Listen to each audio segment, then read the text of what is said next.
Hey guys, welcome back to our YouTube channel. If you would like to unsubscribe to YouTube channel all at once, today's video I'm going to show you how you can do it. First thing first, launch your browser, type in youtube.com, get logged into your account, and you'll see a page like this. Here you'll see subscriptions.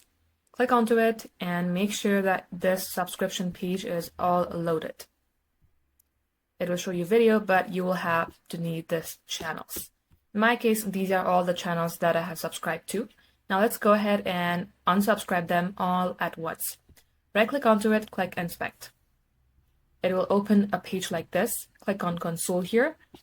At the below section, you can type something. Now, in order to paste the code, I will leave this in the description box.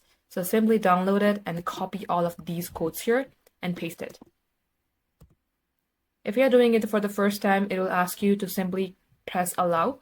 Do that, and likewise, it will unsubscribe to all the channel one by one. And this is an automatic process, so you don't have to lift a finger. All you have to do is wait. And as you can see, everything is turning black as unsubscribed. And just like so guys, this is how you can do it. Thank you for watching.